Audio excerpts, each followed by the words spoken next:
or green bubbles. Everyone's welcome here.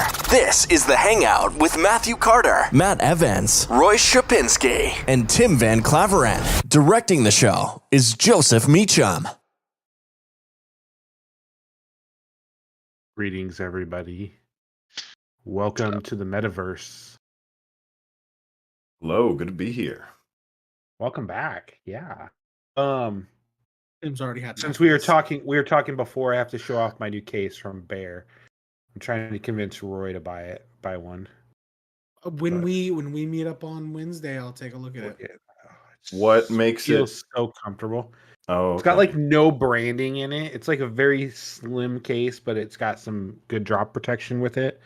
I mean, I don't know. I haven't dropped my phone with it, and I'm not gonna buy you a new phone if you buy it and drop your phone. But I'm just thinking it looks really good. I do. I have Apple Care, but no, thank you. That'd be a good test, yeah. But it's Same got thing with the water. and look at this. Like this thing is the most. Hold on, let me get a good angle. It's not This is snapping from right there. Is that a defective magnet? No, that is like the most strongest magnet ever. Nice. Like So even better than the Apple cases.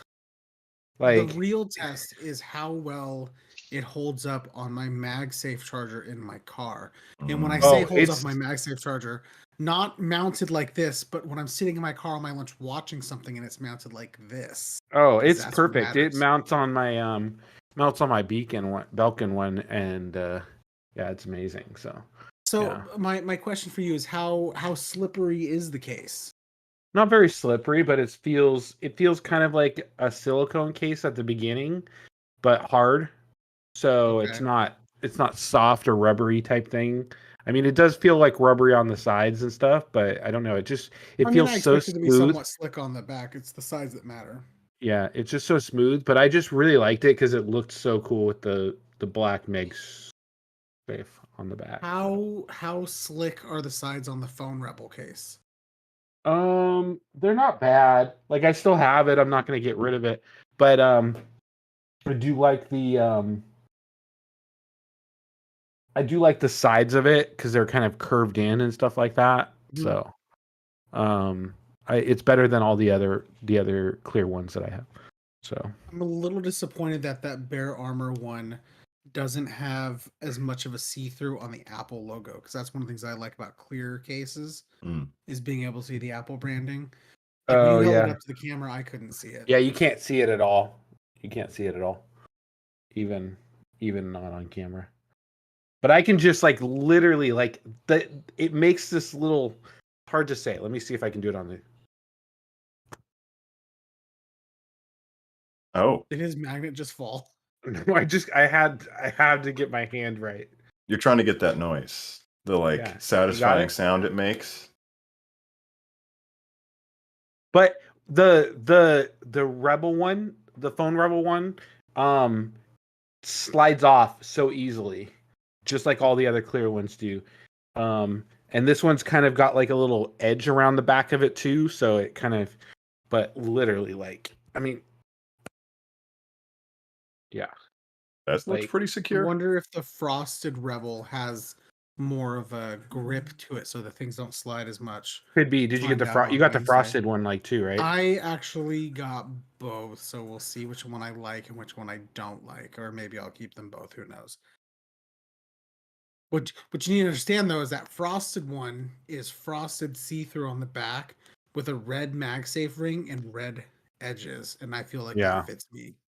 Yeah, he's still mad that Apple didn't make a leather red case. So I don't. Why not? They've done it every single year since the iPhone. I don't even like since they made leather cases, and then all of a sudden, with the 13 Pro and Pro Max, they didn't make a product red leather case.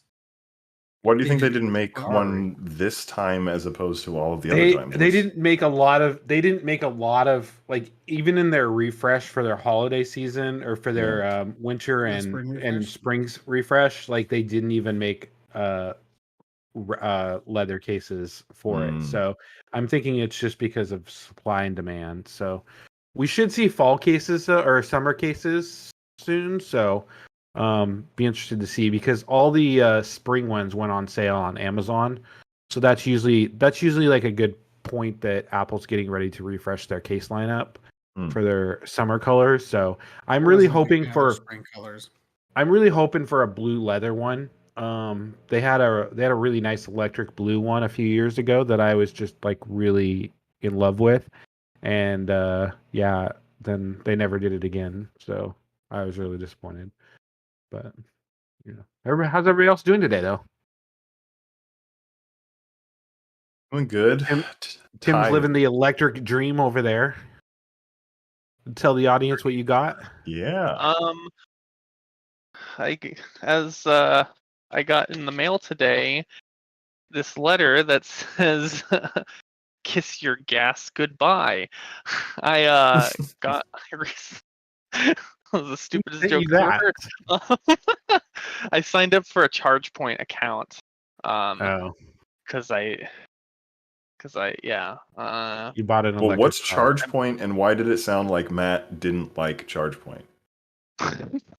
So I don't have anything to say about ChargePoint. I don't own an electric car, so I don't really need it. But ChargePoint is a network of electric car chargers that you can use to charge your own electric car. But we bought a Nissan Leaf using the ever so not popular and very controversial Carvana. And I saw something really bad on TikTok about Carvana after you bought your car, but I refrained from sending it to you because I was the one that preferred you to Carvana. I know. But I've had a lot of people who have bought in cars there that I know, and that none of them have had a bad experience. So you would probably be the first if you did. But I think sounds like you're having a good experience. I have a lot to say about Carvana, both good and bad. Good, the delivery experience was fantastic. Our delivery driver was awesome. He called me, I want to say like 45 minutes before the delivery time, saying, "Hey, I'm going to be a little late." He ended up being 15 minutes late, which is totally cool. One thing that we were a little bummed, it wasn't that big of a deal, but the car arrived in Seattle from California. It arrived at midnight the night before, or that night. So they didn't have any time to charge it. When the car arrived, it had 11 miles left of range on it, which is not a lot. And so he was like, he double checked to make sure that there is a charging cable in the back, which there was. So we were able to charge it right away. Did you plug in a lightning cable? Yes, it was a giant lightning cable that plugged into the back. I charged it up. It was good for, I think I charged it. I happened to do all 3 levels of charging in the first day of ownership. I did level 1 charging, which got me, I think, in an hour and a half. I think I got about 8-9 miles of charge added to my car, which, keep in mind, level 1 is the slowest charging level. That's you plug it into your wall outlet, the same plug you use your phone. Very slow.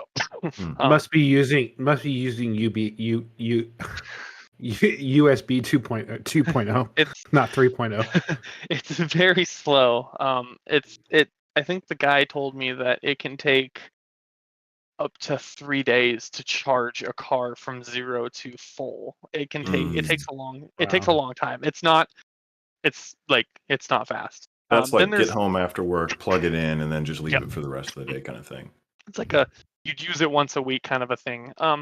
Then there's level 2. Level 2 charging is what is most common. That's what you see at like public EV stations at like maybe the mall, or the free public stations are pretty much all level 2 chargers. So that's USB 3.0.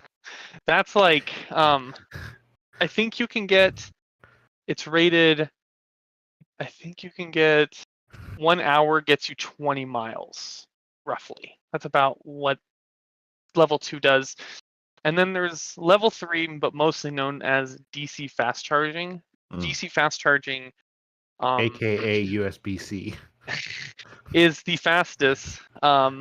It's pretty much, and then well, there is a fourth. It's Tesla superchargers, but we don't talk about Tesla superchargers. But level 3 is like that one. You can charge your car. I took it to Target after we got it because I needed to get it charged like right away to take it to the dealership for an inspection. So I needed to charge it like right away. I took it and I was able to get, I think I got, it was 11, no, it was like, I think it was 18% charge, 18, oh no, I'm sorry. It was like, there was 18 miles on the car when I took it in to get charged. And half an hour later, I think I had close to 60 in half an hour. So that charged the battery pretty well, pretty fast. That one's going to be most common for like if you're on a road trip or if you're driving somewhere and you need to just pull over and charge. That's the most common. If you drive on the highways, you'll see a lot of level 3 charging stations along the highways for that reason. But those are pretty much the 3 main. I want to hear about this fabled level 4.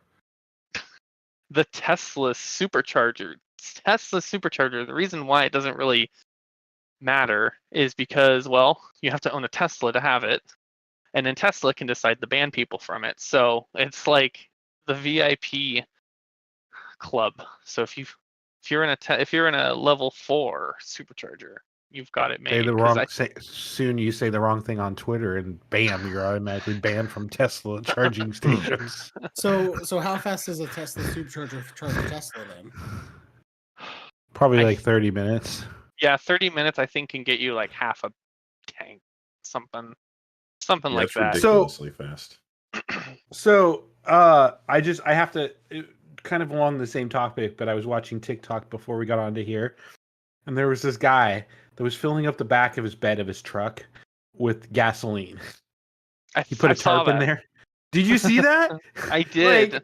Like how stupid can people be? Like this dude was older TikTok too. Dude was filling up his fucking back of his pickup truck with a with it, and then he drove away afterwards. And then, like, he was turning the corner, and all the gas went flying out of the. No, like, literally, I'm like, this has got to be the stupidest guy ever. Like, why? Yeah. Yeah, at least cover it, you know. Yeah, for real. Oh my god. I'm sure that is a legal. Like, there's some people that should just be locked up, and if they're that stupid. Like, have you seen the videos of people going to gas stations trying to fill a Tesla up? No. It's those are all staged. They've got to all be staged. Yeah, they got to be staged. They're like, I don't know. Some of them seem real. I don't know, like the family member who doesn't really know about the Tesla. I could see it happening at least once to someone where they go to a gas station, maybe they think it's like a hybrid, and they just try and put the gas gun somewhere. Try and you just bought a Tesla. How do you not know that it's not takes gas? Maybe it's someone's mother or grandmother who's borrowing their Tesla for the day, and they're like, you know what? I'm gonna fill up the tank for them because I'm a great person. And then they go. Yeah, but all of those videos are younger people. Yeah. True. And there's nobody under the age of 30 that doesn't understand what a Tesla is. I'm sorry. Yeah, that's There's nobody fair. under the age of 40 that doesn't understand what a Tesla is. Yeah. True. I have to bring up since before the show and we were talking last about Twitter being sold. Mr. Elon Musk put his offer on hold. He still fully plans on going through with it. He says, but he's gonna try and cheat them out of the money, which I think is a hilariously good idea. No, I think it's a horrible idea. I think he should just give up now and get out of it. Like, I still want him to buy it because I want him to go as far as someone can possibly go, just to see what happens. And the fact that he's like, I think it's kind of suspicious because why did he decide to put it on hold? I guess that's the first question. It's because of the spam bot. So Twitter says that 5% of all accounts on Twitter is spam, and so he's calling basically bull on that, and that there's more on there. So he's saying he's going to do his own calculations. I guess I don't know. It seems all fishy and everything. A lot of people are speculating that this is what his whole plan was to do, is to try and find ways. I mean, he's got the $1 billion breakup fee, that it costs to break up with them. Just by quick show of hands, who here believes that it's completely possible that 5 or more % of Twitter accounts could be bots or spam? Tim's not right. So he went into this deal basically. There's no way that he didn't already expect. Yeah, exactly. Yeah. But it's just it's interesting though that Twitter thinks that there's 5% of spam for all accounts. like I'm sorry, but you got more spam on there than you think. But anyway, did you guys see on so have you guys ever heard of Mr. Beast? I've had his burgers. Oh, really? Oh, I was gonna be like the Beast, like the X-Men. No, so he's Less a YouTuber. Mr. Beast is a YouTuber who does like videos where he's like giving away money to people, and people think it's like a scam, but it's not. He actually does give away a lot of money to random people. Anyway, over Twitter, he's good friends with Elon Musk, and over on Twitter, Elon Musk, I don't remember the context of this tweet, but Elon says, if I die under mysterious circumstances, it's been nice knowing ya. And then Mr. Beast then responds to Elon Musk saying, if that happens, can I have Twitter? Elon Musk then responds back saying, okay. So, if Elon Musk dies, Mr. Beast will own Twitter, and it's all on Twitter. Twitter. That's fantastic. And then A legally binding contract right there. Yeah, and then I think Mr. Beast responded back saying like pinky something. So I wonder if anyone's out there and is gonna like go some after lawyer Elon is Musk. salivating, thinking about how they're going to get with Mr. Beast when Elon Musk dies and get that Twitter payout. If that happens, then everyone will get the edit button for free. Oh my gosh. Remember the bet we made though. I know. I still am convinced that edit button is going to be free. Edit button. If Elon Musk buys Twitter, that edit button is not going to be free. I guarantee you, 110%. Elon Musk doesn't buy Twitter. That Twitter edit button is not going to. Well, I agree with that too. But he thinks that button's going to be free if Elon Musk buys Twitter. I'm like, hell no. It's like, at what point? Okay, I think it's safe to say that there is a good majority of people out there that would love a Twitter edit button. Okay, there's a lot of people who would pay. There's a lot of people that would pay for Twitter. If it was locked behind Twitter Blue, which is like what, $1.99 a month, right? For Twitter Blue, $2.99. Do you know how many people would be like, "F it, I'll pay the $2.99 so I can have that edit button"? Do you know how many people would do that? I might do that. Okay. And no, that is where Twitter's thinking is at. No, don't give it the system. Twitter, not do this. Save me some money. Don't do it. You just have wishful thinking, but you don't understand that Twitter is a business and this is capitalism. You are nothing more than a commodity to them. Oh shit. Yeah. Oh shit. Oh shit.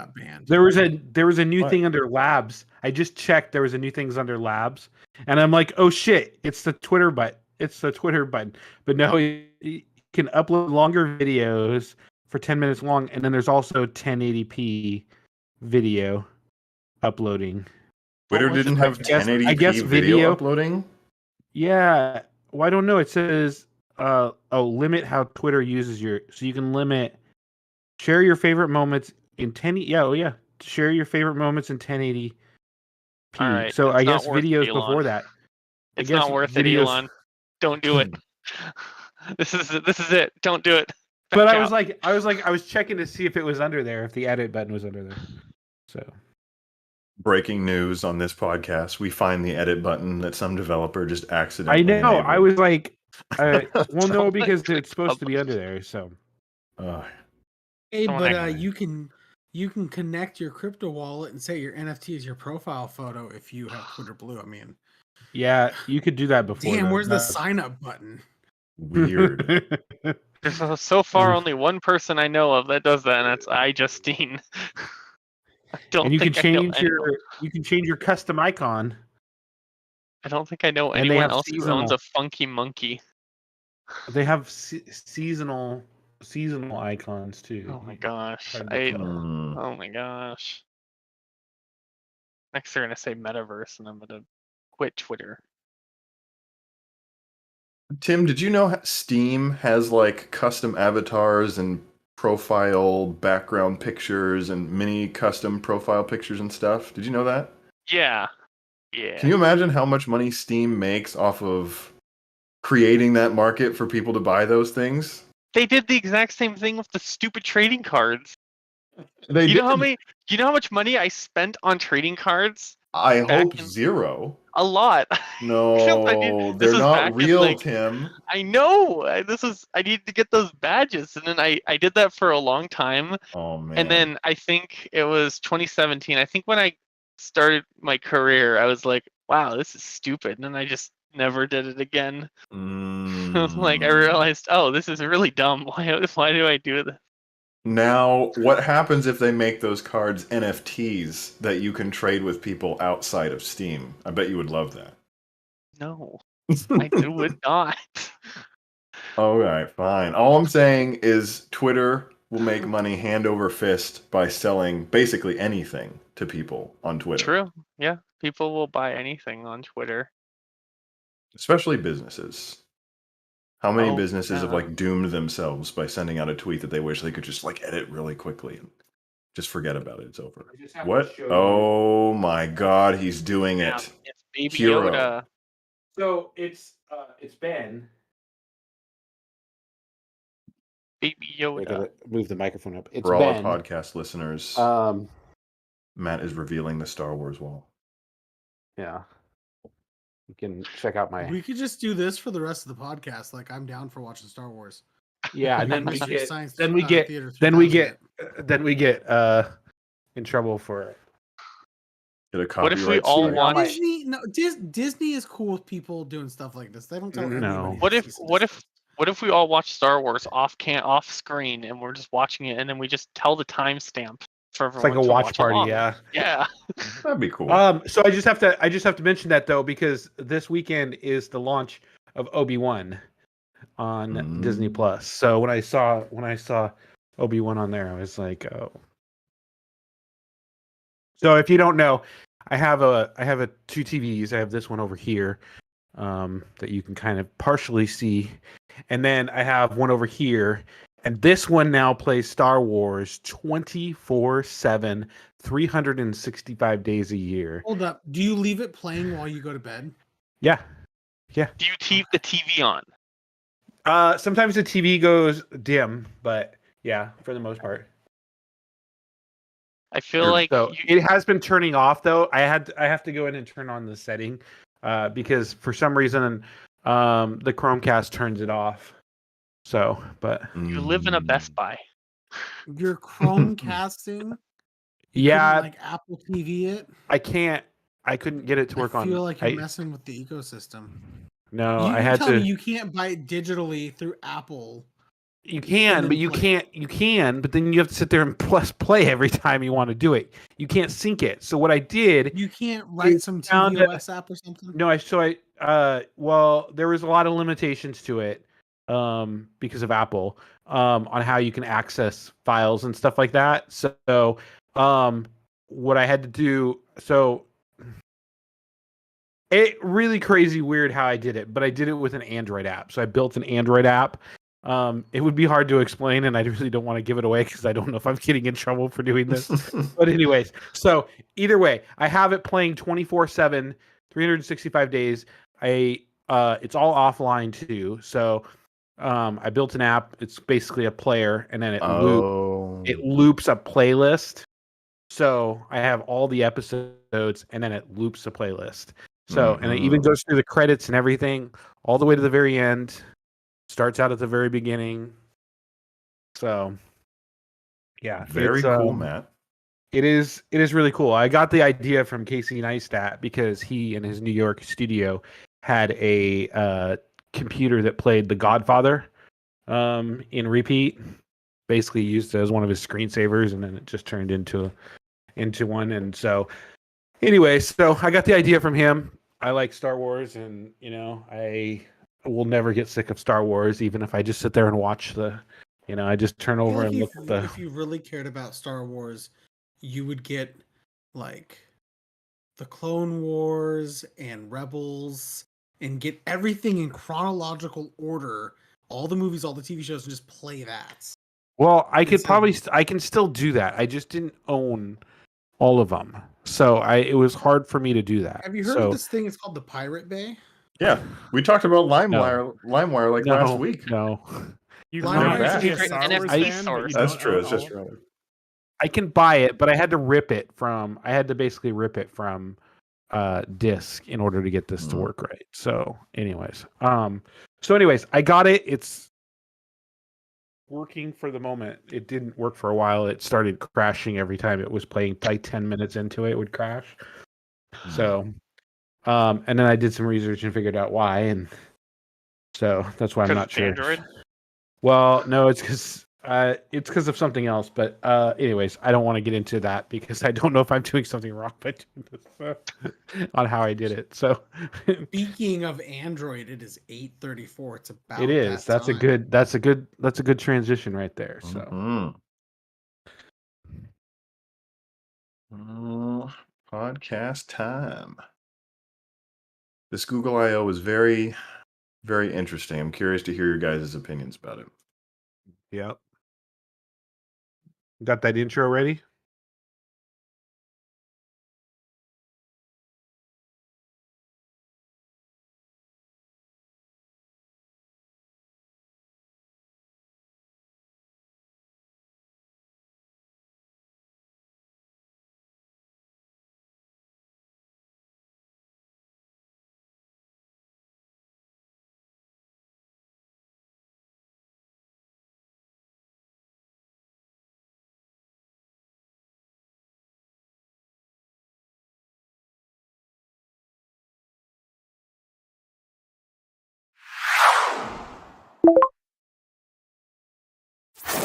Android and iPhone users, welcome. BlackBerry and Windows Phone users, these phones don't even support podcasting, bro.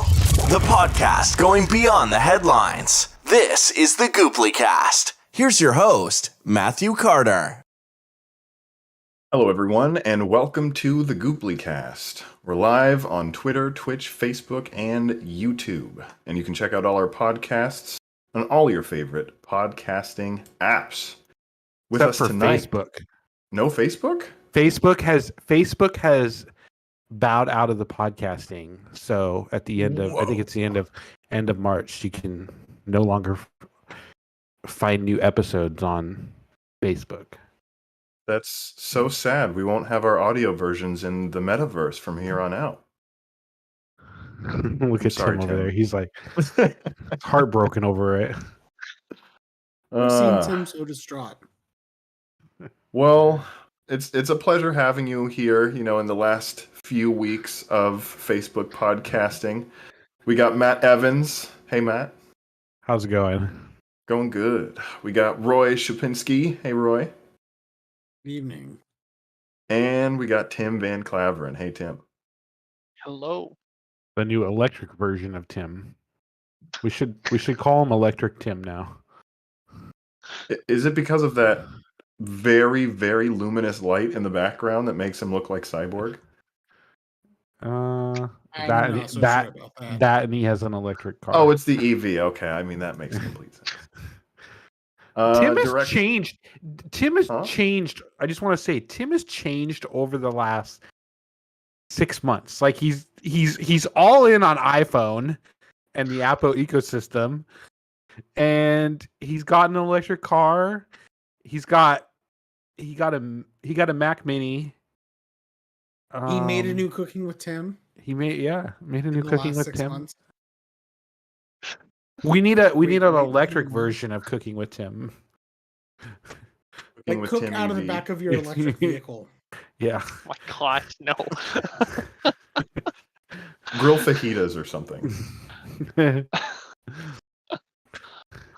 Well, Anyways. directing is the fantastic Joseph Meacham. Thank you for being here, Joseph. Hey, what's up, gamers?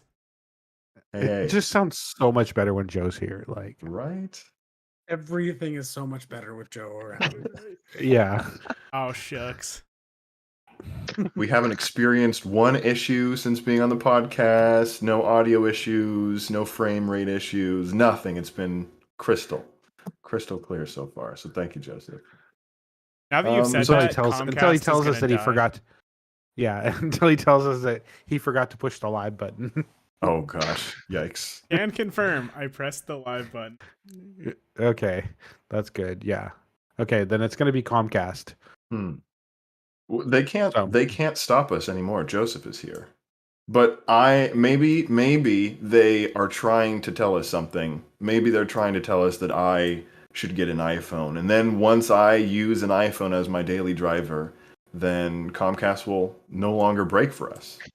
Maybe that's what it is. That would be amazing. We could actually Right? switch you. We could actually switch you over from the blue to the rainbow if you did Mhm. that. We could actually have a conversation in iMessage if you did that, and we could all be on iMessage in the wonderful, wonderful world of the Apple ecosystem. Speaking of like, since we're just going to talk about Google I/O, did everybody get that call out at the keynote about switching to RCS? No, what are you talking about? Apparently. So they were talking about end-to-end encryption on there, and they're basically like, and we're just waiting for that one holdout or something. It was something along the lines of that. I can't remember what the exact words are, but they're that one tech company or that one phone maker that's holding out on switching over to RCS. But Like they definitely, Oppo or somebody couldn't be. You know, Vivo. yeah, probably. Samsung. Windows It's Phone. probably HTC. It's probably HTC. Windows Phone, it's Microsoft. Yeah. I'm pretty sure Windows Phone is still on SMS. I'm sure if I went and rebooted up my Windows Phone right now, it would be SMS. Do you still have your Windows Phone? I have a Windows Phone that needs to get the screen replaced that I could easily do for like I just need to order a screen. It's like a Lumia 1520 or something. It was like the high end. Oh my one. god! Oh my god! That is just. Oh my god! You That was just need to such a get rid nice of looking that. phone. You need to get rid of that. I might No. replace the screen just for fun. Hmm. Put my So, SIM card in it for a day. Roy. So here's the thing. Roy went back to Android this week. Did you? Yeah. For a day. For a day. Oh my god! It was Must have been hell for you, Matt. it was fucking Yeah. horrible texting with him. Like I was like, I'm done.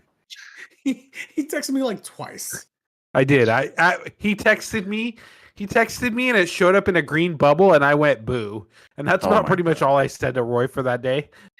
I don't think I really texted him back after that. So He sent me an article about an Apple product. I can't remember what it was, but he sent me an article about an Apple product or something or update, and like it came through in like two different messages, had no thumbnail, and I'm like, this just fucking blows. Like, you just need to be on an or iPhone. So I went to the Pixel for a day because I wanted to see in one day how much better it had gotten since the last couple updates, and I can tell you Right. that I re-enrolled my thumbprint twice, and I realized when I was re-enrolling my thumbprint that the first few times that I've done it since I'd gotten the Pixel, I wasn't doing it the way the instructions told me to. I was doing it the way that I was used to doing it with Touch ID, because it very Mhm. specifically tells you which part of your finger to touch throughout the entire installation, like whether it wants the flat part of your finger, the very tip of your finger, the sides of your finger alternating. Like it's very specific, and Touch ID isn't as specific. Oh yeah, it's like Well, do the side, do the top, do the Well, yeah. So it's do the you know the pad. of your finger moving Yeah. slightly, and then it's do the tip of your finger a couple times. Then it's do the very sides of your finger alternating back and forth. And I didn't do that, so I went and I did, and I re-enrolled it twice, and it probably worked 90 to 95% of the time without fail throughout the day. But I also want to see how buggy the Pixel experience was beyond that. And it wasn't bad. The battery life was better than it had been for me before. The experience wasn't that buggy. If Android was something that I wanted to do full time, I could probably live with the Pixel 6 and not be that upset. I wish the fingerprint scanner worked a little bit better. 100% of the time would be nice. But aside from that, like the updates has made the experience better. That part is true. But after a day, I was like, nah, I'm done. I'm going back to my iPhone. How did it compare to previous Pixel/Android phone experiences that you've had? Because it was pretty awful. I mean, as of that on review. Pixel 6, as far as the Pixel 6 goes, the patches that they've done since December has made the experience better. Okay. As far as just normal Pixel day-to-day life from any other Pixel that I've had, the 4 XL and the 5 were way better. Okay. Well, I'm. It was an $80 phone. Most people paid drastically more than that, close to $800 or on some kind of contracts. You got away, like even though the price was lower for you, it was still a frustrating experience. Which phone are we talking about? We're talking about the Pixel, right? Like Roy yeah. bought a Pixel 2 or whatever and traded It was that. a little more than that because he had to buy the Pixel and he still had to pay the taxes on it. So True. True. So it was like $140 phone for him. No, okay. Anyways, Yeah, I mean, still a fantastic price for what the price of the phone would have been in general. except they're giving it away now for $5 a month on T-Mobile. When I last checked, I mean, maybe You can get it for like $99 right now, I want to say, or $300 off or something like that. I don't know. yeah. So And Google announced the Pixel 6a. How did you guys feel about my that? God. Unimpressed? Yeah. I mean, you have the people who, and there is a strong following online, especially if you go to the Google Pixel subreddit. There's a strong following of the A series Pixels. Like they think that is the definitive Pixel experience because you're getting basically every upside of a Pixel. The trade-offs that you're getting aren't deal breakers by any means, especially to them, and you're getting it at such a fantastic price comparatively speaking. I think with the Pixel 6a, your biggest difference is going to be that you're getting a 60 hertz screen. Is going to be like the biggest difference. I can't remember what else there was, but I remember looking over and being like, okay, the only thing I really care about is you're getting a 60 hertz screen versus a 90 hertz screen for me anyway. Was the big I think the selfie camera is different in the 6A, I believe. But I mean, you're still getting the Google Tensor chip. You're getting the same body design. You're getting the same. I think you're getting the same RAM in it, the same storage. It's like but it's 2 gigs less RAM compared to the Pixel 6. Yeah. Okay. It's but there's 6 gigabytes. It's 6 gigs. It's 6 gigabytes of RAM. It has no expandable storage. Comes with 128 gigabytes. It has a 12 megapixel main camera, a 12 megapixel or 12.2 megapixel main, and then a 12 megapixel ultra wide. The front facing camera is 8 megapixel. It charges wired at 18 watts. It has no wireless charging. Right. No wireless charging. No wireless charging. It's a 6.1 inch OLED screen, which has a refresh rate of 60 hertz. Comes with the Google Tensor chip. The OLED screen is an upgrade because every A series before this has had an LCD screen. So this is going to be the first A series Pixel with an OLED screen, which is kind of cool. Yeah, Hmm. it's got a 4,410 milliamp battery in it. So, and it comes in sage, chalk, and charcoal. So Google's confirmed that the Pixel 6a is going to have a different fingerprint scanner technology than the 6 and the 6 Pro. Whether that's going to be for better or worse or the same, we don't know yet. The only other question that I would have that would make me question whether or not a 6a is really worth it, because it's got a slightly smaller battery. It does, yeah. if It's you- a four. So the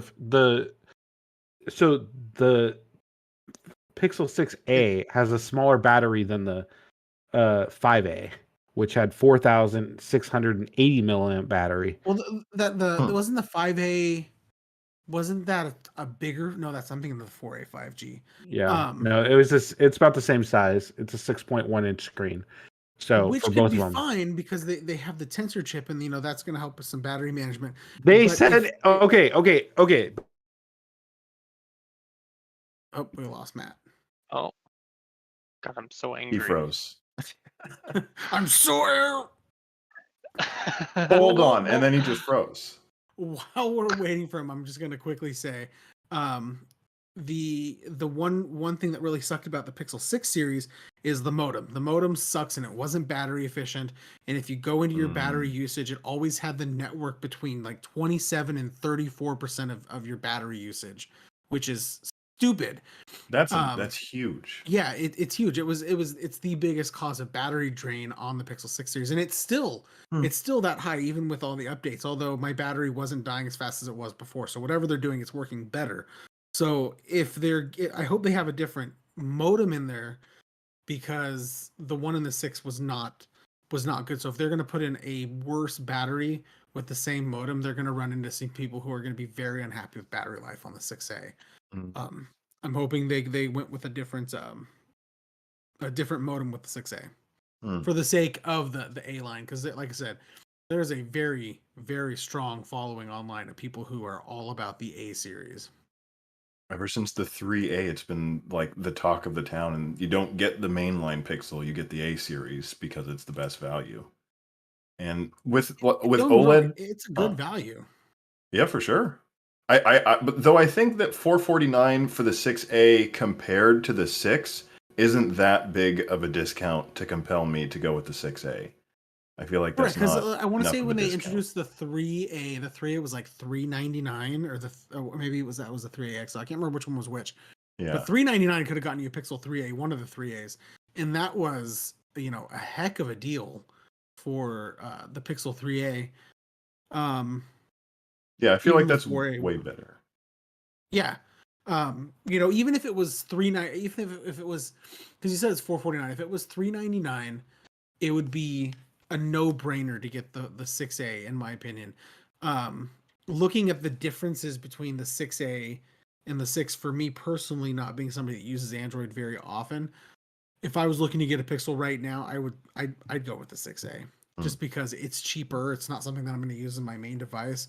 I wouldn't buy a main device phone at this point in life that only has 60 hertz. I think that's insane to buy a everyday, unless you really just don't care about your smartphone. Like if your phone is not something that you're going to use a lot of, go with a 60 hertz screen. But or like you're a kid or like a teenager or something that doesn't need the extra expense, or maybe Correct. you're someone who just wants the Pixel camera. Because when I look at all the marketing for the Pixel 6a and during the keynote, it was all like kids who were skateboarding or people who were just kind of like casually taking pictures with their phone. But when you look at the higher end Pixel stuff, it's always a little bit more professional, always a little bit more creative. So I don't know. I feel like the 6A, I feel like that A series is targeted definitely more towards people in their mid-20s and younger, to be honest. Like, I know people. What is going on? Why are you doing this to me? Also, welcome back, Matt. I don't know This what this did, episode Siri started. This episode is brought to you by Comcast Sucks. Definitely Hashtag not Comcast Joseph's sucks. fault.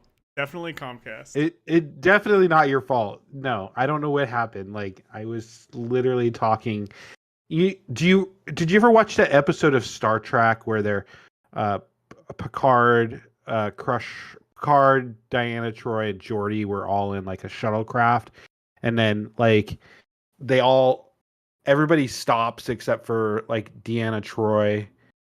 Data was there too, and then it later happened again, like where everybody was talking but everybody else was frozen. It was like just like that because I was sitting here literally talking, and then I look over and I'm like, "Hello, everybody, are you there?" And then like everybody is literally frozen on the screen, and I'm like, "Well, shit." So, anyways, but. We were just talking about the Pixel 6a, kind of like really, I feel like wrapping up the discussion on the 6a. It's I was just, I don't know where I cut off with it, but I was just saying when I got You cut hadn't off even is made that. a point yet. Oh, okay. So I was talking about the battery life and the fact that the battery life is smaller than the 5A, and it's a new Google Tensor chip.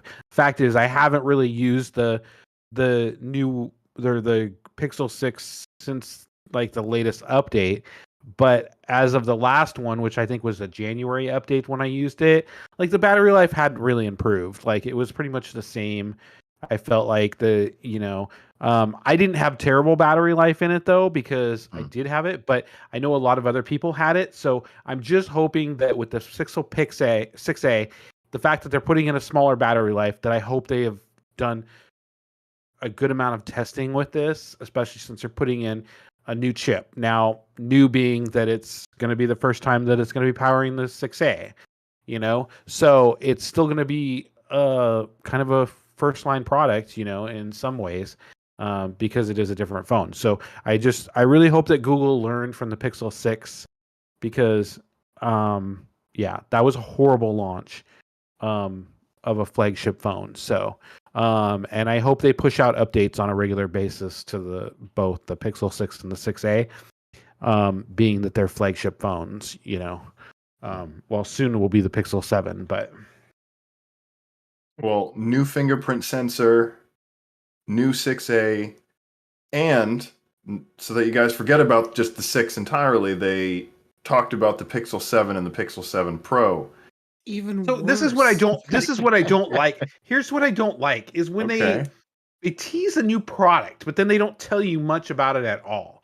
Like it's just like I like how Apple does it, where they actually introduce the product and they tell you. It's not a teaser, to say, hey, this is coming in July, because it just, yeah.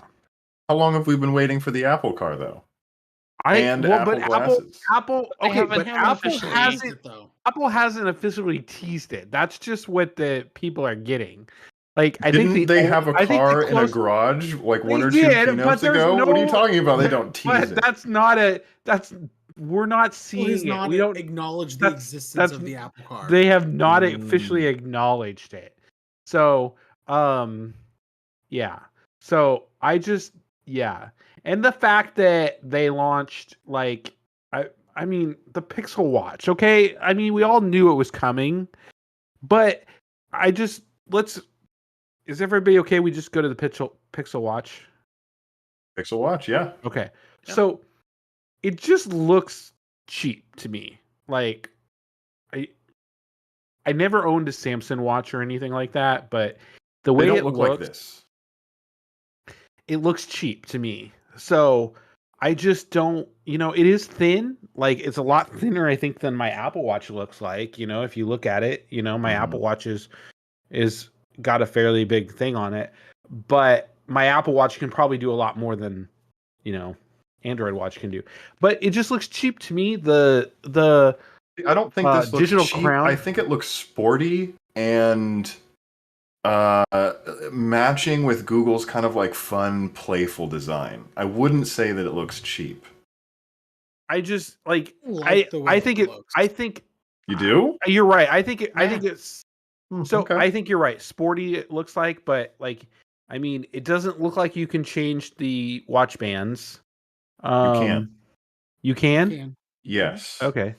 Exactly like you can on the Apple Watch. It doesn't really look dramatically different at all. Slides in, slides out. My only complaint is the bezel on the outside of the screen, but How easy that it's I going to be to feel like, scratch it. Yeah. yeah. That's but the other I thing. feel like it's Yeah. very minimal. That is Let's that is my only caveat right there. I think that the shape of it is going to make it very prone to breaking and scratching. But putting that aside, if in a perfect world, I know that's not going to happen. I like the look of it. I think it looks fun. I think it looks new. It looks exciting. It looks different than what we've really seen. I mean, granted, the Samsung Active line looks somewhat reminiscent of it, but this looks completely different in my own perspective, and I'm excited to see more of it. I don't think I'll ever own one, but I'm excited to see more of it and what Android Wear is going to look like on it, and how it's going to work exclusively with Pixel, as far as exclusivity features will be. I'm excited to see Google enter this realm because number one, it looks cool, but number two, whatever Google does with this Pixel Watch is going to push Apple to be innovative in the same realm. Mm. So, competition breeds innovation. So anything that Google does differently to differentiate itself from the Apple Watch is just going to push Apple to be like, okay, well, they can do that, but we can do this. And this is what's coming out on Apple Watch. And I'm excited to see what Apple does in response. Competition's good. I don't know that there's a lot of, I don't know, apps out there that are like that Well, on think the. about when the Apple Watch first came out. I mean, other Well, that's than, true. That's true. activity But and notifications on yours, there wasn't a whole lot. we've already had watches from Samsung though, and Yeah, I just but don't feel Samsung's like watches there's. don't even run on Android. Number one, they run on their own OS. But It is. I thought they Pixel watches switched don't over run on their from last. Android. I thought Yeah, their do you guys last their remember- last version they switched over to Android Wear. They are now. There's like a partnership between Samsung and Android. That was last year. Yeah. Yeah. So I think So it's that they're not probably running their Tizen. own proprietary. No. I thought That's- it was like some like molding of the two.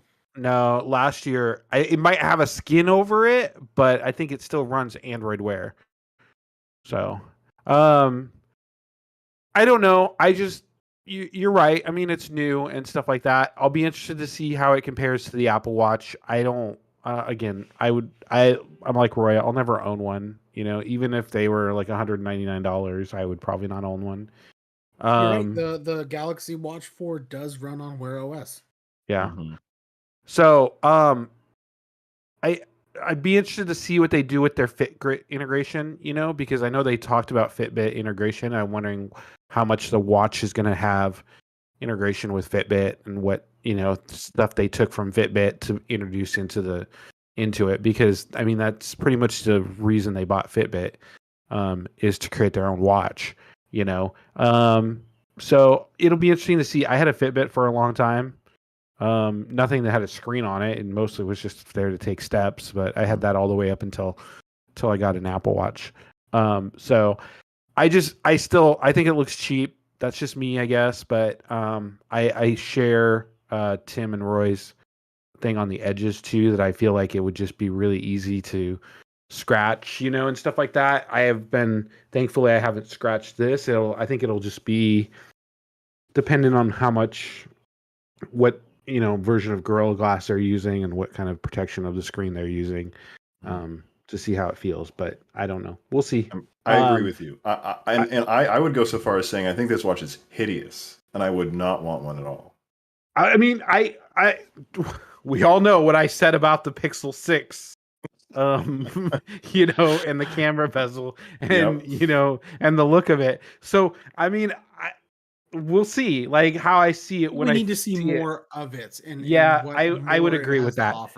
I would agree with that. I want to know what it feels like the band material that they work with, and like what the metal feels like. If it's like polished or it's like, I don't know, softened in some way. I want to see a case because if you look at just the watch with the band on, it reminds me of what a pocket watch looks like. Yeah, I was gonna say and that. I really want to see some sort of case that makes the Pixel Watch a pocket watch, because I think that'd be awesome. Oh, but that then would be kind of cool. But how would it track your activity though? Like, I mean, at that point, it's a novelty as a pocket watch. It's not. You're just doing it to style. Somebody's got to do it. Please, somebody do this for me. Anyways, Like, I think that's gonna be um, awesome. we skipped over. So there was something that is coming soon that was announced there that we skipped over. The Pixel Buds Pro. Tablet? Oh, Buds Pro. I have one more question about the watch, and then we can talk about the Sure. Pixel Buds Pro. When you attach the watch bands to Apple Watches, does that affect the system in any way? No. Okay. So what I was hoping for with the Google Watch was that since Android 13 has so much color customization, I would like the watch to respond, the user interface colors of the watch to respond based on the bands that you attach to it. So kind of like the MagSafe cases, like when Roy, they shouldn't like do that. MagSafe. They shouldn't do that because it'll just be Roy's luck. He'll get one and he'll get a red band for it, and then he'll connect the red band, and it won't show up with the red little Immediately animation on it. Now, wait a And then second. he'll What if it used some sort of what if it skinned it like wallpaper wise or theme wise like material you based on your watch band? Yeah, Yeah, I mean, would I be guess kind of Somebody that. was That'd not be really listening. cool. What'd you say, Joe? Oh, maybe he didn't say anything. He disappeared. Oh, did you say something? You're really faint. Oh, yeah, I said somebody was not listening because Roy said the exact Obviously, same I thing that wasn't. Matt Carter was saying. Oh yeah. Yeah, no, I think that I mean I think that would be kind of cool, you know. So I guess If you're going to have a watch band this like offensively green, I at least want it to match the user interface. That's all I'm saying. But yeah. So Pixel Buds. so Pro. this is probably the most exciting thing that I was excited about Huh. at Google I/O. I thought the Pixel Watch was the most exciting thing. No. Hardware related. No, I really like the look of these Pixel Buds. I mean, I know they're not like dramatically different than the other one, but there are some cool things. So it comes with active noise canceling, adapts to your ear and everything and stuff like that. I think they're smaller than the other ones, or at least than the first one. I don't know that they're smaller than the A series, but the original Pixel Buds, which I still have a pair of, I think, somewhere around here. Yeah, and then it comes with transparency mode too. So noise canceling, transparency mode, $199. You know, I'm sure the price will come down when you look at Best Buy and some of these other partners, like, you know, stuff like that. But you know, considering that, what are AirPods now Pros? Are they $199 or are they $249? Yeah, they're like $249. Yeah, $249. So I mean, for wow. $200, like, these are pretty good things, and they come without 31 hours of listening time, which I thought was really interesting. And they also come with wireless charging. I don't know. They showed pictures of them up there, and they just look so cool. Like, I mean, I don't know. I kind of wish that AirPods kind of looked like this a little bit. Wait for the AirPod Pros too. A lot of people think they're going to go stemless. I mean, I Is that what you want, like, Matt? You want stemless, or is it like the color? well, yeah, no, I would just like them. I just like to put them in my ear. Like, I'd like to put them in my ear and not have them hang out and drag out and everything and stuff like that. I sleep with what are the Beats? Fit. Beats? No, No. not the Fits. The Beats Beats. Studios. No, Beats Buds. Beat Buds. Beats Buds. But anyways, they go inside my ear, and I you know, they're noise canceling too, and they're like, you know, $129 or something like that, regular price, I think. But I don't know. I just like an earbud that goes inside my ear and doesn't, you know, see it. You know, kind of like the James Bond thing where, you know, you put those earbuds in there and stuff like that. You These are don't a see little them bit more sticking like out. low profile, especially than the AirPods. Yeah. So I really hope Apple does something similar to that, because they just, like, looking at them in the ear. The other thing too, I would like to see, and I, you know, obviously these don't, but if you could change the tips of them or something like that, you could pop. They had like a cover that you could change, so you could change the color of them. Yes. You know, that I Yes. think would be really cool. With any type of earbuds, doesn't have to be these, but these obviously do have like the color on the ends of it and stuff like that. They all come with the same case and everything, the stuff. But if you could just change that, like that would be really cool, I think. So Hmm. So the I'm- features they're adding should have been. I'm surprised that Google didn't do the transparency noise canceling with the Pixel Buds, the last generation of Pixel Buds. the A's. Well, no, the one before the A's. The technically the second generation is the one before the A's, because they had the first one which was wired to each other, and then you had the second generation, which is what you have. And then there was the A, Yeah. and now there's the Pro. So Yeah. the second generation Pixel Buds should have had transparency and noise cancellation, and I'm kind of bummed that they're just now getting around to it. One of the only thing that I thought that was kind of cool about these Pixel Bud Pros was the so it'll adjust the volume based on ambient noises, and it will adjust the equalizer based upon the ambient noises too, to keep your music balanced. And that type of machine balancing of the sound is kind of neat. That was Yeah. the one thing I thought was cool about the Pixel Bud Pros. I mean, I won't get a pair for myself. I thought that the Pixel Bud 2s were, the touch controls on them were a little bit more temperamental than I would have liked them to be, and I don't have much hope for the Pixel Bud Pros to be much better, given Google's track record with certain products not working correctly over time and fixing problems. Because I know that the problems they had with the Pixel 2s were still being had with the Pixel Bud A. Mm. So we'll see what happens. I don't know. I had the older pair, like you said, of the Pixel Buds, and I do like. I think they sound pretty good. They sound they sound great. They sound Yeah. fantastic, and I do like the features that you get with the touch controls. I just felt that the touch controls were a little bit too temperamental. In fact, I still have that problem with my Beats Fit Pros. Yep, I do too. Is I will sit there and try to put it in my ear and adjust it, and I will always constantly hit that play. I have button to on actually it. tuck it into my ear, because when I roll over in the middle of the night, like sometimes I'll tap it and then it'll turn off. So I often have to Yeah. make sure that it's tucked deep inside my ear so it doesn't do that.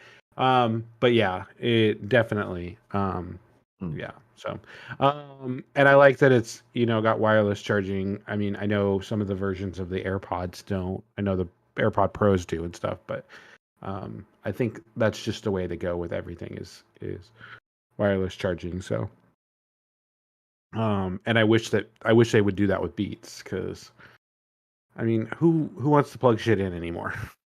So, Not unless so it's yeah, USB-C. that was about my most exciting thing that I was looking forward to. Just kind of like, mostly because I've kind of given up on the Android phones. I've kind of given up on Google itself, just because of their process and their data policies and their tracking people and everything and stuff like that. So I mean, that's a conversation for another day, but we're really excited for these. I don't know that I'll get a pair, but if they drop down in price enough, I might. So we'll see. Google will always be listening when you're carrying those things around. You got assistant built in. Don't tell me that, because now I might not buy them. I'm looking out for you, man. Yeah, you're right. We're We're always briefly. Hold on, sorry. Pixel Bud Pros. We're always listening. God. That would be a good tagline. Even when you turn them off. Even when they're in the case. Oh, there's We a guy built that a I follow hardware on slave. Twitter, and he says that his Pixel Buds keep showing up as connected, even when they're inside the case. Yikes. Well, so do mine sometimes. My well, I guess they don't show up as connected, but my AirPods do. But that's just the battery, I guess, percentage. So, but it doesn't actually show connected, I don't think so. But So I'm curious, Tim, what did you enjoy about Google I/O? Oh man, nothing. what is there not He to hated enjoy all about of it. He's Google I/O? fully converted to The I/O. Pixel 7. So this is just. So here's the thing, though. This is just like because I remember the conversation. Tim was like, "Oh, I forgot Google iOS today when we were all talking about it in the Discord." I'm like, yeah, because he's already given up and moved on So- to iOS. Like, he's probably No. just waiting. He's probably just waiting for Apple Developer Conference next month, and he's I- gonna be like, This was last week. I was swamped with problems, and then I saw that this was going on. I'm like, oh man, I missed the whole conference. But You didn't miss it, trust me. I watched the recap video. It didn't seem too amazing. The biggest highlight for me was definitely the Pixel Watch. The other highlight, I guess, well, Roy was giving me crap in chat that I was surprised we saw the design for the design for the Pixel 7. And yeah. yeah, you were giving me crap because I'm like, oh wow, this is cool that we get to actually see the design, because previously they haven't showed the design until like what? It hasn't been the fall. leaked or anything like that. I'm like, no, Yeah. man, we already knew exactly what it looked like. It looks Almost different. completely what it looked like. But then you're like, No. oh, so the color different or something like. It's the camera cutouts on the back, yeah. that we didn't know, and it was the color scheme that we didn't know. And That's I the just whole want to point phone. out, no, because the rest of the body looks exactly like the 6, and I just want to point that Pixel 7 Pro stole that camera cutout from what the hole punch design is going to be on the 14 Pro and Pro Max. Like, they stole from Apple again. They just put it on the wrong side of the phone. Look, if it's not out, they couldn't have stolen anything. Okay? It's not trademarked yet. Exactly. It's just holes on the back of a phone. Those it's can go fair anywhere. game. They just We'll happen. be like, oh, they copied Google right there. It's fair well, game. Google just had to be the first to come out with it. Like, that's it. But It was yeah, us. no, It was us. Okay. It We was did it. the design for the 7 and 7 Pro had all but been confirmed and leaked. Here's the months. thing, though. Here's the thing, though. We've seen a lot of, like, if you think about the Apple Watch and the Series 7, we saw a lot of leaks from Apple, and we saw a completely different watch than what we were anticipating to see. Like, we were That is very anticipating true, to see. but So here's the thing. So I sometimes feel like Apple leaks some things to these leakers who try to put out information and get to it and then pull back on them, because one of the leakers, I don't remember who it was, one of the leakers said that he would shave his head if the Apple Watch didn't look like the Apple Watch, and he lost that bet and had to shave his head, I think, or something. But it's the one that Phil Schiller doesn't really like. He's like John Prosser had to shave his eyebrows. John Prosser, that was it. So his eyebrows, yeah, okay, that was it. But anyways, like he and Phil Schiller don't really like each other. I think Phil Schiller blocked him on Twitter or whatnot. But like, I feel like Apple kind of puts out these little, because Apple has several different designs, that they are working on, and there's nothing to say the final product before it comes to it. So I feel like, Apple probably puts out some of these things, but then we don't really know what we're going to see. So that obviously could be the change too. Like, we could see a totally no bezel iPhone, probably not, but like, I don't know. We'll see. But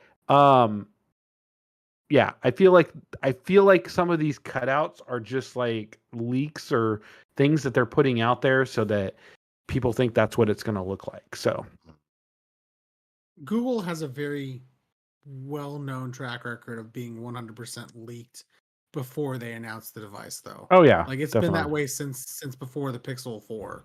Yeah. So when they showed the Pixel 7 and 7 Pro, the only thing I was surprised about was how horrendous those camera cutouts make it look. Like, it looks bad.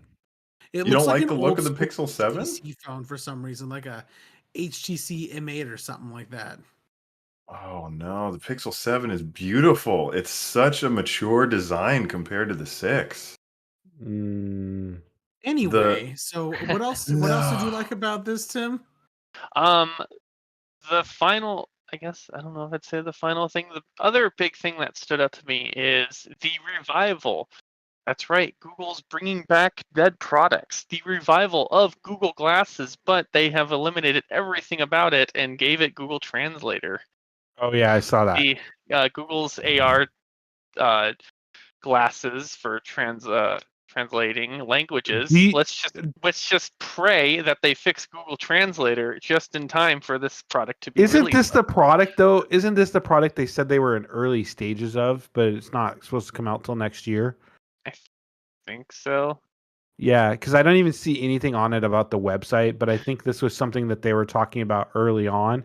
I'm wondering if they are afraid that Apple might launch some type of Google Glass or Apple glasses or something like that, and they wanted to put their product out there first, because I think Apple has been working on Translator for a while, and I think that's something we could see in the near future. So It's going to be nowhere near as good as what Android is doing or what Google is doing in general.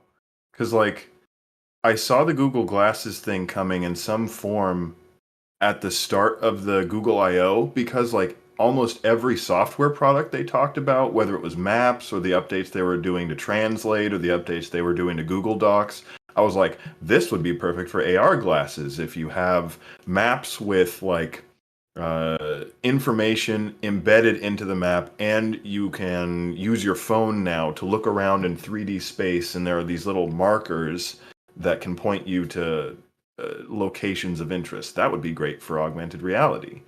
Or having the increased Google Translate. That would be great for augmented reality. yeah, walking around in the metaverse.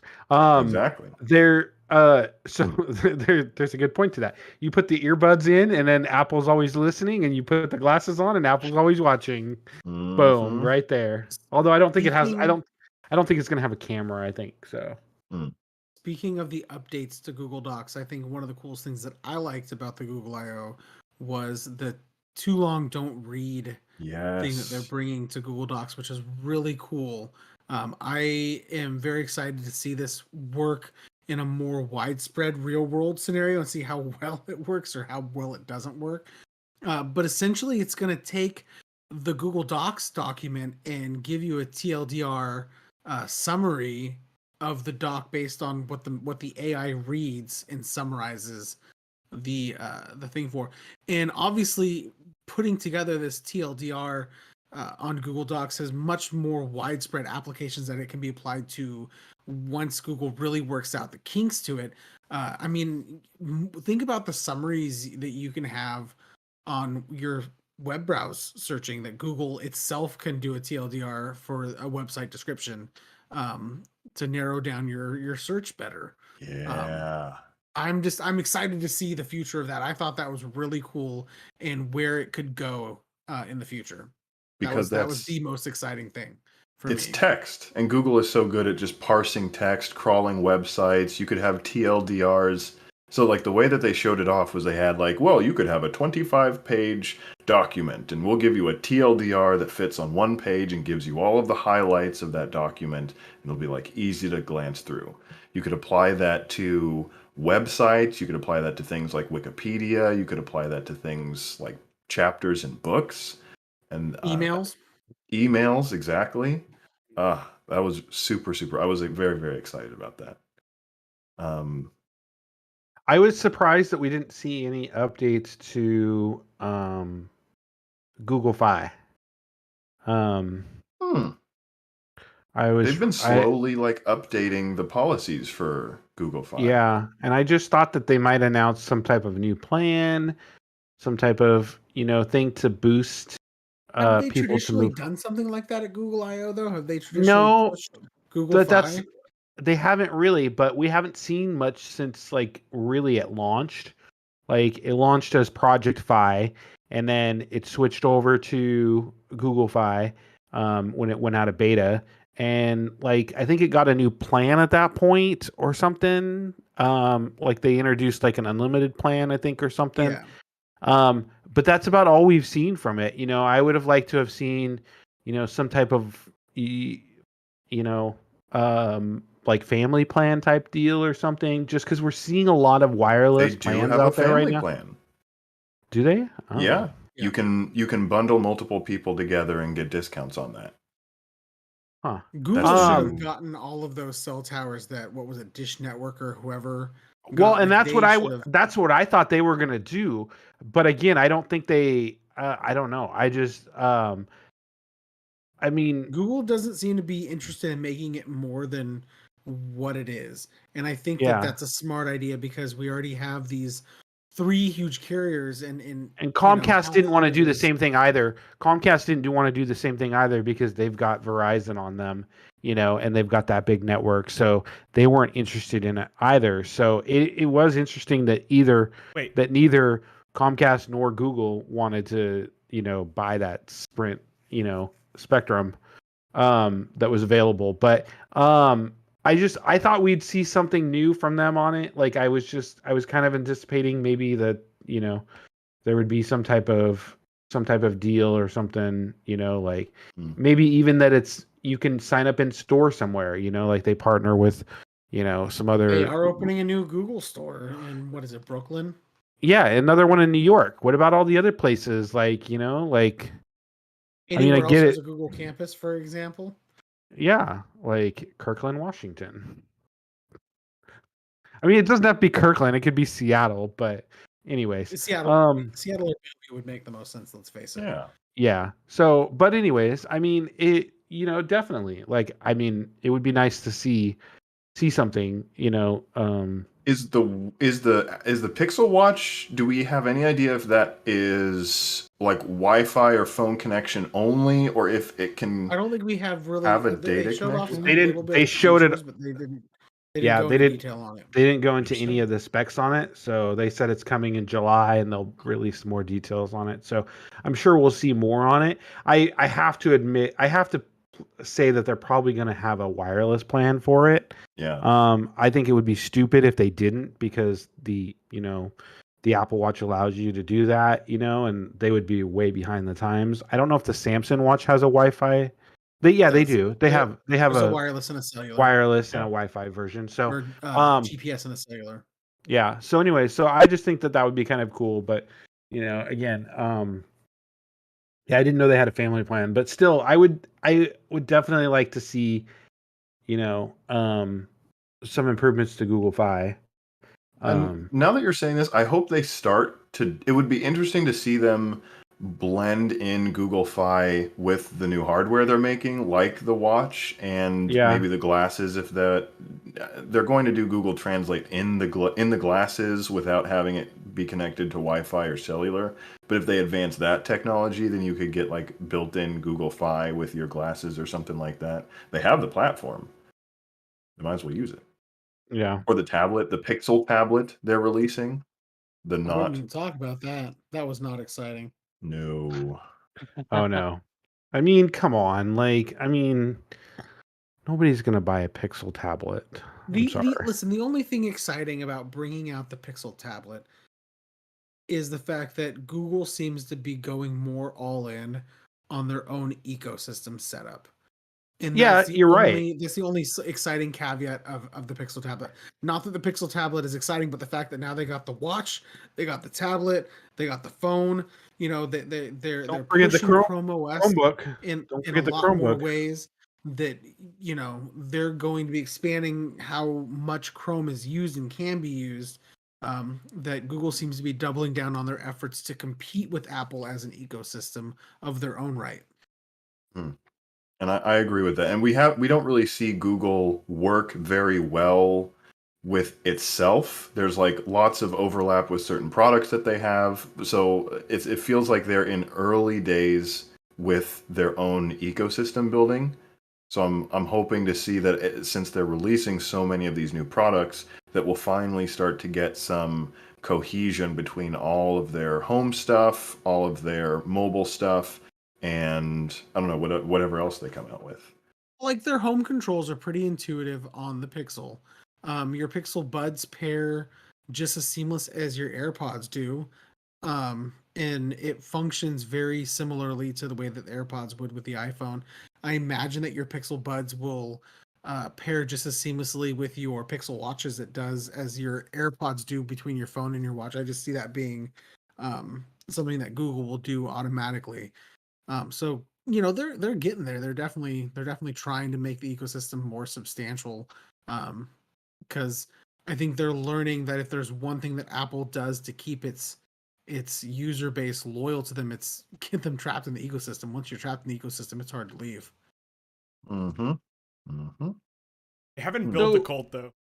They don't have the cult following the Apple. Yeah. Yes. Like Apple could fuck up so hard, and Matt Evans would buy all of them. Google does not have that power yet. No. Yeah, no, I mean I agree. I was just looking. So they used to be on the Sprint network, but they're not on the Sprint network anymore. But it's I guess it says was from. yeah, because they dismantled. But T-Mobile and US Cellular, but like there's no US Cellulars around here like Isn't US Cellular a regional carrier? It is, but it says the technology allows you to transfer through our partner. Phones are designed to switch between multiple networks from T-Mobile and US Cellulars, as well as Wi-Fi connections.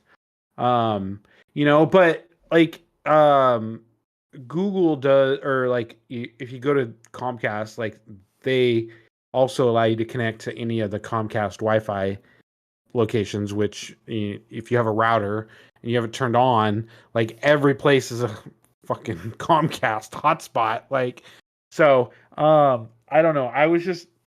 It would be nice to see something more along the lines of that, but I don't know. Yeah. So anyways, that's all I have. Anybody else have anything? Final comments? Joe, you were 100% right though too. Apple would fuck up. I'd still buy everything. Yeah, and that wasn't a diss on you. Apple's marketing No, is I'm just incredibly strong. And I don't think I don't think a tech company at this point can do what Apple did in the early 2010s. No, like Apple built this ecosystem from the ground up, starting with it, which I should say we should have a moment of silence for the iPod as it's officially dead. Rest in peace. So let's take a moment.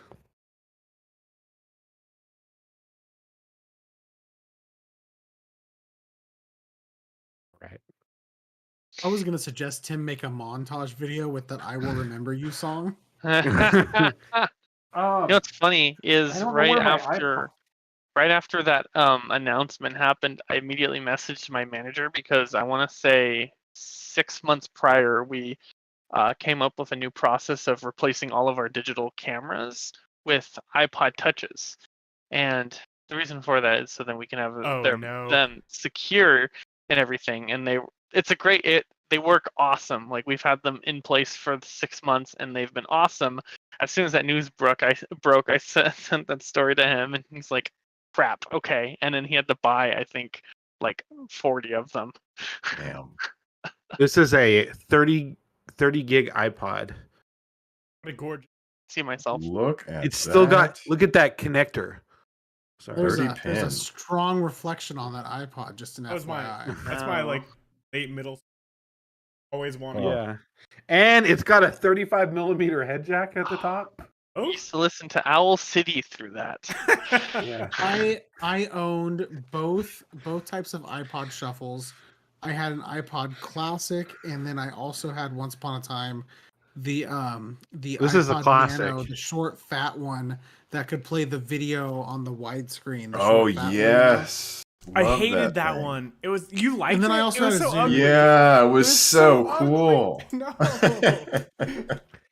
I got that iPod specifically because I was taking a hybrid college class called Philosophy in the Cinema, which was an amazing class. And the hybrid part of it was the professor released a weekly podcast lecture that we had to download and listen to. So I got that iPod Nano specifically to do the lecture, or listen to the lecture on. Wow. I love the screen size, like just the overall shape of that device was It was better than the long, skinny, or the tall, skinny yeah. ones. I like the short, fat ones. No, better. the long skinny ones fit in your pocket better. Why do you need like a fat screen to choose music or choose a podcast? Because it could play video on it. That was the whole Yeah, purpose. you can of- play of the video for screen size 90 being minutes the and way then it it was dies. Very cool. made. Hey, back in the day, it was cool. Here's an I still iPod. maintain that my Zune was better. I miss my Zune. Yo, How I'm much- with you, Roy. I loved my Zune Pro. How much do you think iPod Touches are going for on eBay? I'm gonna say what gen? 350 to 400. 400 easy. Needs to know the gen first. 500. The latest gen, 7 gen. How much were Yeah, they I'm selling still for gonna go retail? about 4. I'll go If you can I'll go find them 6. retail. I mean, what were they at? I don't even know. Were they like They were like 199, 249 or 299? 199. Hmm. I think they started at 199 and went up from there. Wow. There's a lot of them. I've found a lot of refurbished ones, but here's a new one. Here's a new one that I found unopened. $1,100. $1,300. Oh my god. Get your money. I No, can it's- buy Wow. a iPod Touch 64 gigabyte 6th generation renewed off of Amazon right now for $259. Yeah, I I can mean you can buy- buy a lot of these. I mean, there's 164, 150. Like there's a lot of them on here. You can buy. Here's refurbished ones. Oh no, this one says new from $299 to $549. You know what's like a build version of that will probably Yeah, that's what I was amount of thinking value about. to that. That's what I was thinking about buying one. So if you get a new 256 gigabyte space gray, $549. The problem is that that's also what the sellers are thinking. Yeah. You can get a 32 gig new from the seller for $299.99. I don't know. I just iPod Classic 160 gigabyte for $349 renewed off of Amazon. you can get a new. I don't know how they're selling this, but they're selling new Apple iPod Classic 7th generation. It's so hard to gauge these kind of things. Yeah, this doesn't look like. I mean, it says it has the Apple logo on the back and everything. It's. I don't know though. Where are you looking at it? Shipping Hon? from India. eBay. No, it ships from. Oh yeah, it's shipping from China. Oh yeah. Good call, Joe. I got you. I was Were you just on looking Wish? at this. No, eBay. So I'm looking at this iPod Classic renewed on Amazon. Like I said, it's a 160 gigabyte black 7th generation renewed iPod Classic, and I was like, man, $349. Like I kind of want one just to have one again. And then I took one look at the charging cable. I'm like, you know what? Never mind. I don't miss that charging cable. Not Think one of this one. Think of this one. This is a 30. No, it's the same one. It's the same one. It's is. a 30 pin. Yeah. And I dislike the 30 pin so much that I changed my mind immediately once I saw the charger. Have we spoken about the I brothers don't miss it that much. Sorry. We Can I buy a Zune renewed? Yeah, but you Apple won't have any rumors. software that will work with it. Oh god. All right. Any All final right, thoughts guys. before we end the show tonight? Make all connectors USB. Do that. And let's mint some iPod Nano NFTs and some iPod Touch NFTs. We should do a video with my we should see if this thing even works. I don't know. This was my wife's I think. How but long is it sat discharged? I don't know, but we should see if we can get a I've got a 30 pin. I was about to say, 30 you don't have a pin. 30 pin laying around anywhere? No. How You know the do last- I have one? But Matt, the Blue When- Squadron leader. I don't own anything that You own that. You're holding it. well, I do, but I don't it wasn't mine, it was my wife's. So the fair. next time we meet up, Matt will bring his 30 pin and we'll see if we can boot it up. We'll Yeah, see what we kind of need- music you're maybe- your wife Yeah, We'll yeah. give We you- need to know we'll the give you a- playlists. We'll give you a yeah, I would be curious to wonder what's on this. But I will we'll give you a 1-day pass to the Apple Cult meetup. Oh my god. Well, He doesn't thank get you a membership everyone card, for though. joining us on this episode of the Gooply Cast. You can catch us on YouTube for our replays and all your favorite podcasting apps for our audio-only versions. I've been your host, Green Bubble Matt Carter. For Matt, Roy, Lonely green bubble. Lonely Green Bubble, Tim, and Joseph.